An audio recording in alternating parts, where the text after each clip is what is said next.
Démarré il y a de cela près de 3 ans, le projet On est ensemble mis en œuvre dans les communes de Kolo, Saï, Sanam, Abala, Banibangu, Bankilare et Ayeru par l'ONG Search for Common Ground. Ce financement de l'USAID progresse normalement. Au sein de chaque commune, le projet a initié de regrouper ces jeunes en associations.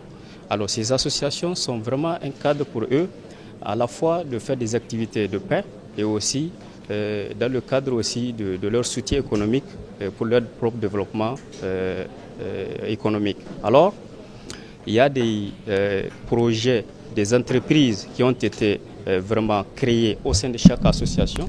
Chaque association compte au total 5 projets, 5 entreprises, j'allais dire. Notamment, nous avons entre autres la pisciculture, qui est vraiment une idée très géniale que les jeunes de Kolo ont choisi et que le projet les a soutenus avec une formation technico-professionnelle. Il y a la viculture aussi, c'est vraiment un projet que les jeunes de Saï aussi ont choisi, qu'ils ont eu des formations techniques et professionnelles et qu'il y a plein d'autres aussi, notamment la restauration, notamment la location des chaises et bâches, notamment aussi nous avons, comment on appelle ça, l'informatique.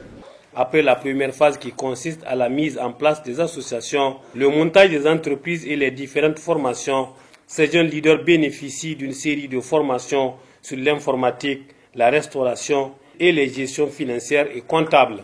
L'idée de cette formation sollicitée par les bénéficiaires eux-mêmes, c'est de contribuer à la pérennisation de ces entreprises, une façon de renforcer la résilience de ces jeunes face à l'extrémisme violent et promouvoir la stabilité à long terme dans la région de Tillabéri. Le but recherché, c'est très simple. C'est vraiment outiller ces jeunes leaders, d'abord en comptabilité, pour qu'ils puissent être à même de t'aider de bonne comptabilité de leur association et projets qu'ils ont identifiés. Maintenant, côté informatique, c'est vraiment aussi une activité génératrice que les jeunes ont choisi. Certains ont souhaité à partir dans le domaine de l'informatique. Alors, on ne peut pas les amener des matériels et les laisser à leur sort. Ça sera vraiment irresponsable de notre part, d'où l'objet de cette formation pour qu'eux-mêmes puissent avoir les bases, c'est des les bases qui vont les permettre d'être vraiment à un niveau où ils puissent utiliser ces matériels informatiques et aussi se faire de l'argent.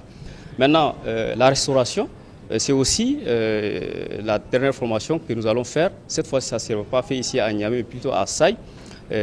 Toutes ces communes, c'est celles qui ont manifesté l'intérêt de suivre la formation à restauration, seront aussi présents.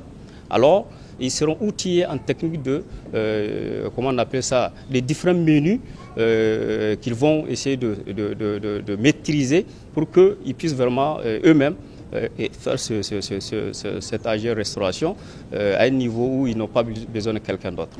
Parce que le projet Sereti, c'est vraiment dans le style cadre de la pérennisation. Cette formation rentre dans le cadre de la phase 2 du projet On est ensemble pour la période du 1er février 2022 au 31 mars 2023. La mise en œuvre du projet On est ensemble a permis à ces jeunes qui la plupart d'entre eux vivent dans des zones affectées par l'insécurité de s'intégrer dans la société et contribuer au développement économique et social au sein de la communauté.